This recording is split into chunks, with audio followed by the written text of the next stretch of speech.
bi Charles Faye egsi na ci jàngat bi Charles ñu ngi lay nuyu di la ziar. waaw di la fay ñu fi teew ak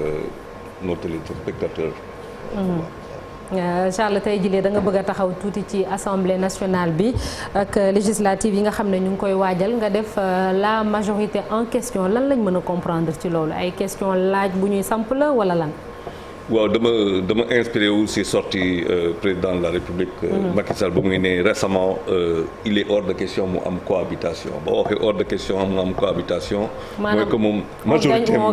foog mu gagné ko ba pare opposition liggéeyam mooy lan mooy dem assemblée nationale pour justement am majorité boo xamante ne da koy permettre mu gouverner parce que chaque fois dama koy wax mais pour compréhension bi mooy que boo nekkee assemblée nationale nekk fa majorité da ngay gouverner d'une certaine manière parce que fële lay loi yi di fekk lay lu bëri di fa fekk bu fekkente ne amul benn intelligence boobu politique bu président de la république mun a teg pour que loi yu fay ñëw gouvernement bi décision yu ñuy jël pour que majorité googu nekk majorité opposition pour mu mun a jàll faut que moom mu mun a composer ak ñooñu def loo xamante ni dina nekk benn gouvernement du peut-être union nationale dafay kii mais faut mu composer avec l'opposition représentative et majoritaire à l'Assemblée et du coup loolu mooy mun a may pour que loi yi mën a jàll pendant parce que président dafa am tam lu ko tënk contrairement à ce que les gens disent il ne peut pas tout faire surtout s'il se retrouve si benn situation boo xamante ne majorité bi assemblée moo ko yor parce que assemblée majorité bu mu kii opposition majorité bu mu yor assemblée mais c'est le peuple qui le lui donne donc ça veut dire c'est un avertissement bu sérieux au président de la République bu fekkente ne le peuple a décidé de donner la majorité mécanique à l'Assemblée bu jox ko opposition du coup c'est une majorité à double sens ku si nekk yaa ngi koy wut ndax li xeeñ ni Charles on va vers peut-être opposition boo xamante ni moom mooy am majorité Assemblée nationale d'après ce qu'on a vu ak élection beeg jafe-jafe yi ñu ci gis nga xam ne daanaka musuta am on peut dire ça ainsi ci Sénégal. alors léegi dafa am benn première analyse mooy que Sénégalais yoo xamante ne bassin électoral mooy les ñu war a voter ñoom dégg nañ lu xew dégg nañ ko lire nañ ko pour ñu mën a lire seetaan nañ ko pour ñuy seetaan télévision ñooñu nag bés bu ñëwee mooy maanaam le 31 ñu war a juillet ñu war a dem voter ji ku si nekk sa gis-gis sa xam-xam maanaam sa yëg-yëg ce fois say principe moo lay may ngay voter nga tànn est-ce que da ngay tànn ñoo xamante ne ñoo fi ne di la nekk nañu àndaat ci projet boo xamante ne moom la ñuy dawal ñu laaj seen confiance ngeen may ñu gouverner am suñuy loi yu ñuy voter te loolu pour ñu mun ko def faw ñu am majorité wala ñooñu dañuy décider ci gannaaw analyse yoo xamante ne def nañ ko ñu ne déet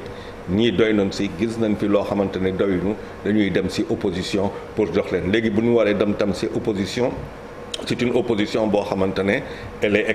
éclatée mooy que am na ay coalition yu bëri am na ay indépendants ci biir tànn googu mën na am opposition bu ñu dajalee voix yëpp mu jël majorité googu mais du ko may selon suñu formule lu ñuy tànnee député à l'arrivée mu nekk représente majoritaire à l'Assemblée nationale donc combat bu doy waar lay nekk parce que boo amee 33-35% rek mun na nekk raw gàddu nga jël la majorité à l'Assemblée nationale te kooku mooy le combat aujourd'hui opposition mooy maanaam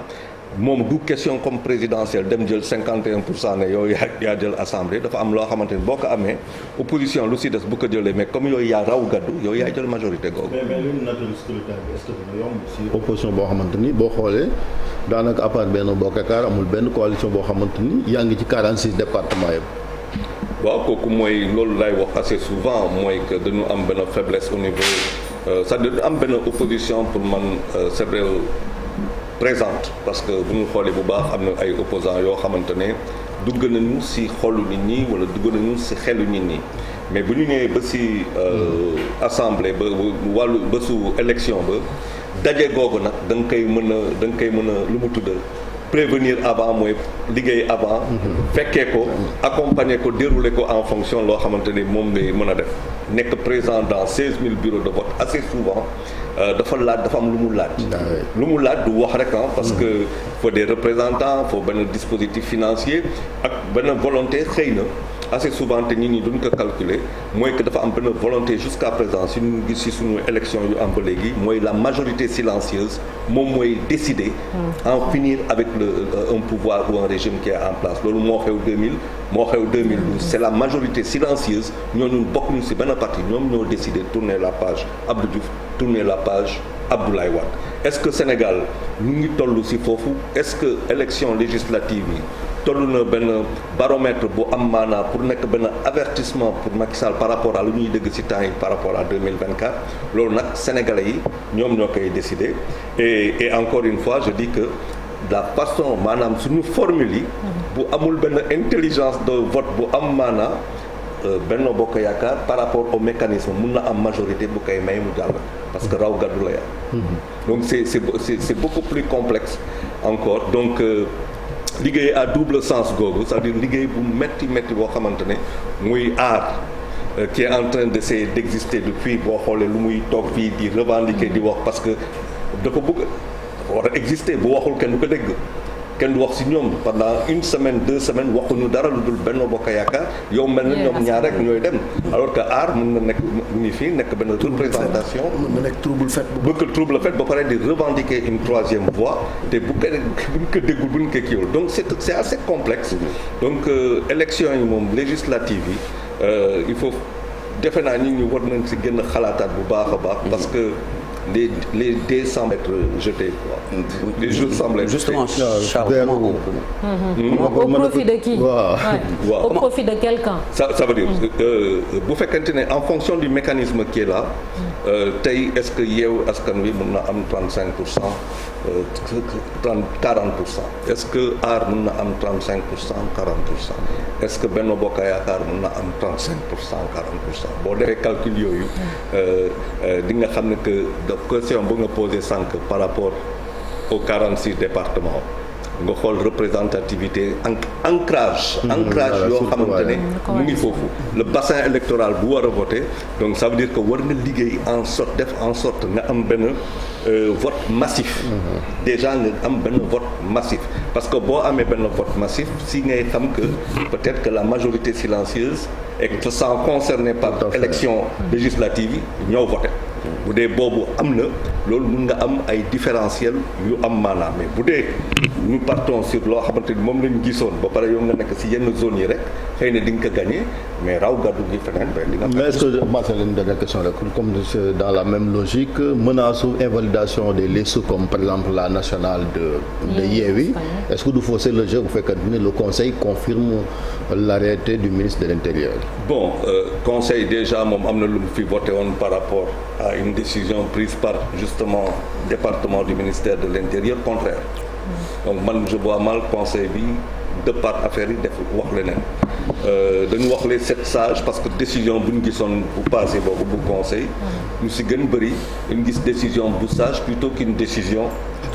de justice donc fu mu ne nii tey dafa am loo xamante ne bu ñu demee ba si biir nii damay xaw a invraisemblable que ñu ne yow doo bokk si liste nationale kooku c'est le conseil de décider mais lu ma gis lu passé nii daal sage yi lu ñu décidé woon daal ça avait plus relation avec la sagesse que le tout. Alors Charles, comment expliquer qu'un État démocratique comme le Sénégal qu'il est encore quoi qu'on dise bi nga xamante ne jot na def ay jéego ci wàllu élection présidentielle ak locale sax en termes d'alternance on se rend compte que ça la roue elle tourne pour reprendre l'expression mais élection législative on n'a pas encore vu ça. Qu'est-ce qui est lié à ça? C'est un manque de culture en termes d'élections législatives que les populations n'ont pas ou leneen lan moo koy expliquer? Non, au contraire, pour moi, la démocratie, lu ñuy wax vitalité, dynamisme ak suñu démocratie pour man peuple bi moo ko yor. Peuple bi moo ko yor. Après sur place il y a des appareils yoo xamante ne dañ koy teg fii pouvoir régime bu ñëw teg benn doxal lu muy doxalee souvent nag pression société civile pression yenn partis politiques yi ak aussi comportement des Sénégalais comportement des électoraux dafa am comportement des électoraux kooku c'est pendant les rendez-vous électoraux nga am comportement populaire Sénégalais yi à chaque fois bu fekkente ne ànduñu ak benn affaire dañ ko manifester loolu moo xew 2011 dañ ko manifester donc dafa am loo xamante ne population loolu mooy son seuil de tolérance quand population bi àgg ci seuil de tolérance ni bu gisee que lii mënu ko nangu ko bëgguma ko da koy wone donc le peuple sénégalais quand même un peuple qui vote depuis très longtemps quand bien même tey on aurait maanaam 77% fii la ko ministre bi wax keroog de l'emploi 17% ay ndaw yoo xamante ne ils ont moins de 35 ans qu'est-ce que représente la jeunesse justement de 18 ans si biir lu mu tudd le bassin électoral et lan mooy impactam lan mooy décision am à l'arrivée ça est-ce que cette jeunesse là elle est concernée elle se sent concernée pour dem voter ji et tout kooku c'est le point d'interrogation mais bu fekkee ñoom c'est eux les démocrates finalement les appareils qui sont là moi je trouve lu ma xalaat mooy que mënuñu wax parrainage par exemple wax naa ko fii ñu wax parrainage di wax ay clés di wax ak loolu yëpp te mënoo teg benn fichier digital bu ngay teg à la disposition des partis avec des motifs de rejet nga xamante ni juum te dootul am kooku mooy démocratie buy avancer mënuñu toog tey mu am cacophonie si ay décisions yoo xam ne dañ koy jël kooku démocratie bu jaar yoon moom du ko kii maintenant nag y a les appareillages qui sont là mais dafa am ay décisions yoo xamante ne du appareil yi ñoo koy jël. mais est-ce que honnêtement aussi Sénégal ñu ngi wax cohabitation oui parce que mosu fee am. est-ce que maanaam suñu homme politique yi am nañ responsabilité mën a dékku lu mel bu amoon te par exemple. question bu am maanaa la loolu tax ma ne la sànq affaire yi c'est beaucoup plus compliqué que ça Sénégalais yi ñoo koy décider. dañu nekk ci jamono boo xamante ne tey lu doy waar dans le monde bu ñu xoolee nit ñi lu ñuy dund kenn amu fi solution miracle bu nga xamante ne sa dëkk lay jógee ce n'est pas vrai bu fi taxaw ne j'ai la solution miracle ce n'est pas vrai dafa am loo xamante ne c'est exogène y a eu le Covid la guerre en Ukraine gis nañ ñëpp di ciy souffrir mu am loo xamante ne intérieur la avec une jeunesse à laquelle nga war nga pourvoir emploi mais faaw balaa nga fa emploi faaw nga former ko donc ce sont des questions yu am maanaa donc question yooyu naturellement nit ñi dañuy xool en fonction de leur intérêt nit ñi dañuy voter en fonction de principe en fonction de foi mais aussi en fonction seen intérêt lan mooy seen intérêt lan mooy intérêt dëkk ba nit ñi bu loolu bu ñu ko xoolee tey il faut que mu am discours responsable discours majeur discours bu majeur maanaam loolu mooy mun a may nit ñi ñu mun a am visibilité te loolu fii ak le 31 dinañ si dem si élection campagne ba ak le mais am na ay questions yoo xamante ne elles sont essentielles à mon si suma gis-gis te loolu gisaguma fii ay réponses yoo xamante ne jox nañ ko faw que nit ñi am na réponse que pouvoir du jox parce que moom moo confronté à la réalité économique locale la réalité économique africaine am benn président qui est en Russie la réalité internationale kooku faw que ñun suñoo xamante ne lu ñuy revendiquer faw que ñoom tam ñu édifier nit ñi ci kaw yooyu te dafa am malheureusement dans ce pays si daam ay situation yu complexe yoo xamante ne dañuy soxla ñoo xamante ne dañuy revendiquer tam seen xalaat ak seen gis-gis seen solution wala seen proposition yoo xamante ne dañ koy def parce que c'est ça aussi une démocratie elle n'est pas seulement benn rendez-vous électoral elle est un rendez-vous quotidien si ay yoo xamante ne pàcc yu bëri yu nekk si wàllu finance wàllu économie wàllu socio-économie sociale ak yu demee noonu si wàllu santé gi par exemple il s'agit pas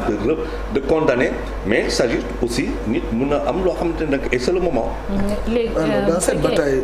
nga baal ma rek alaaji bu fekkente ni ñoom que ça soit pouvoir bi wala opposition bi wala ñeneen ñi mayuñu askan bi suffisamment de visibilité pour ñu xam li doon seen intérêt ndax dinañ am maturité bi tax bu vote bi jotee ñu mën a tànn ki nga xam ne moo fi nekkal seen intérêt surtout xeexoo di am ni ko Chérif am waxee bu ñu demoon ba ci cohabitation maanaam du ñu am ay confrontation yoo xam ne askan wi blocage voilà yoo xam ne askan wi ñoo ci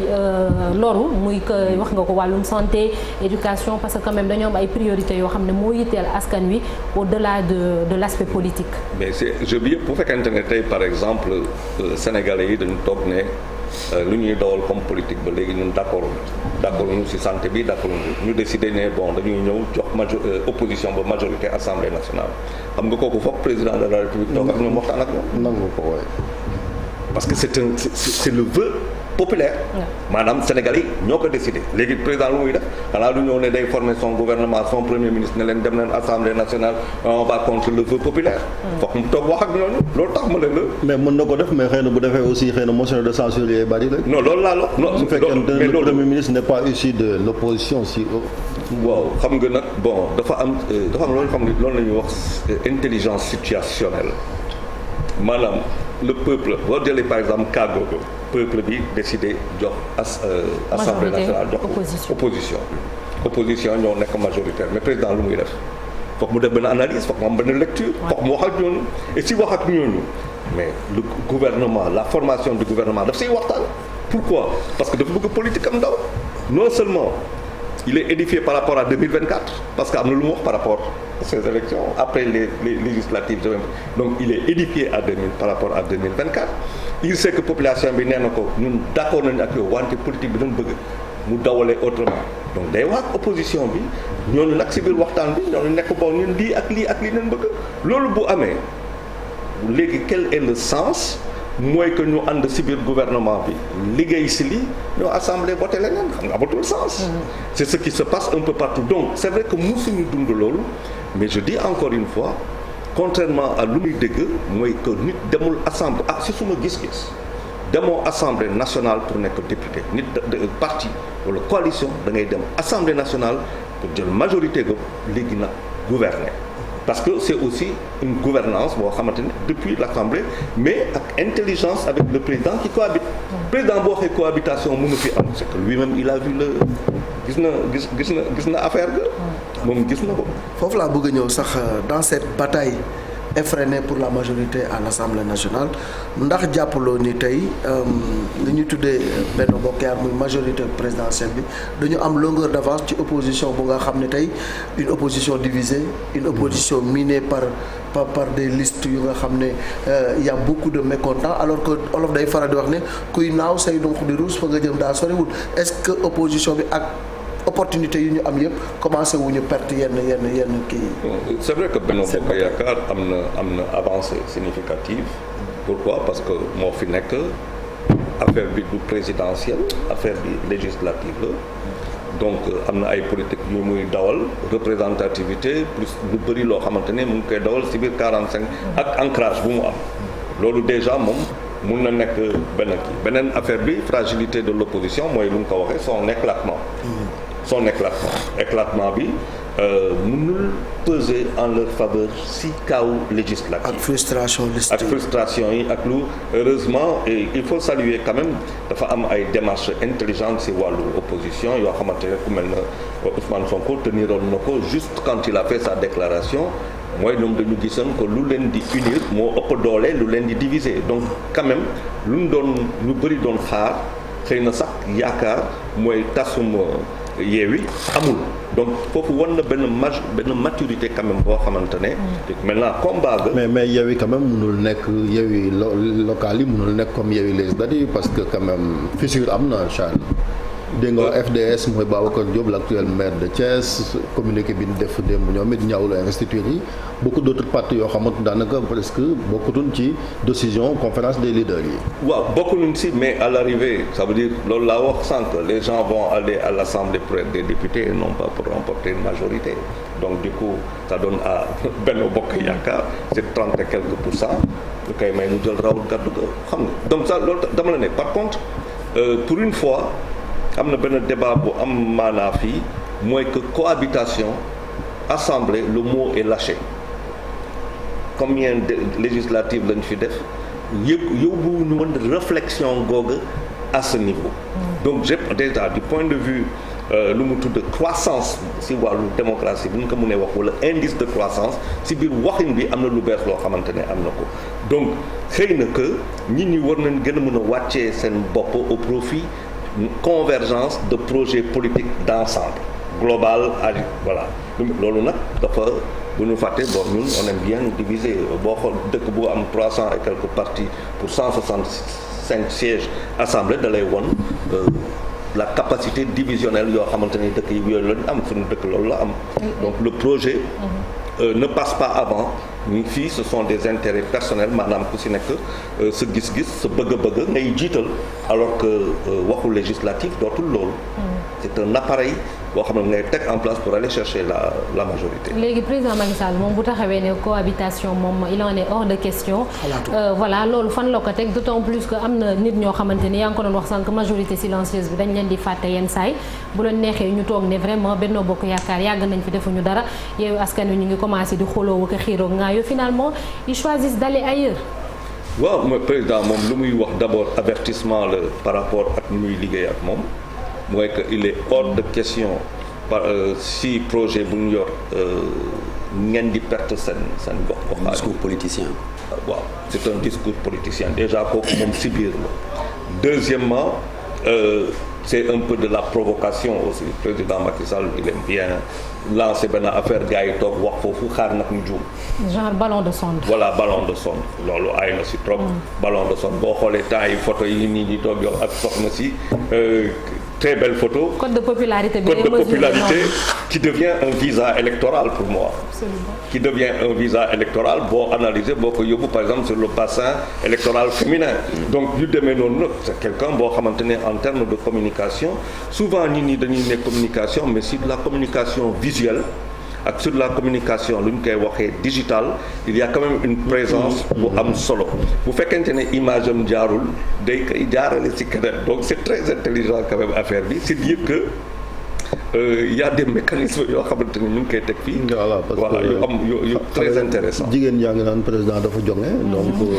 xëy na loolu comme li nga wax moom am na lu mu ci jublu. pour grignoter ci électorat féminin bi. donc cohabitation boobu bien entendu bu ko waxee. c'est intéressant parce que pour man on insisté wuñu tellement si xalaat googu pour man enfin quoi àgg nañu Sénégal si benn situation boo xam ne on accepte de parler d'un fait bu am maanaa et kooku c'est ku si nekk nag da ngay dérouler ce projet pour que cohabitation boobu bañ a am wala mu am. et le dernier mot revient au peuple.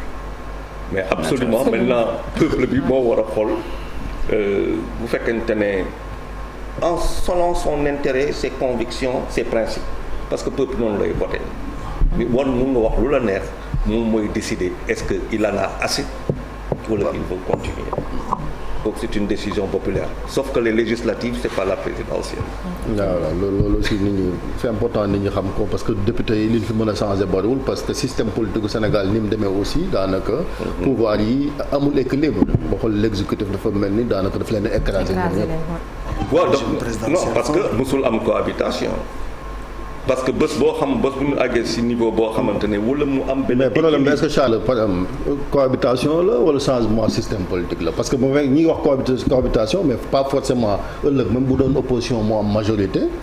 poste premier ministre bi c'est pas forcément ci l'opposition lay jógee tout dépend aussi de la volonté du président. dafa am loo xamante ne. parce que constitution bi moom moo ne président mooy nommé premier ministre. loolu erreur la moi je mets toujours. il faut le différencier ak France. waaw moi je mets l'intelligence situationnelle devant tout ça veut dire que pour man da ngay jiital sa xel xool situation bi nga jiital sa xel affaire bi est-ce que premier ministre la non mais boo yoree assemblée nationale président da lay woo. mais la saa waay foog ñu discuter. déjà fii ak 2 ans moom affaire yi leer na fii ak 2020 affaire yi leer na si moom déjà dañuy toog wala ne la bon voilà sur le point de vue politique international moi dama am relation ak ñii ak ñii ak ñii Sénégal la du mag Sénégal la. waaw moo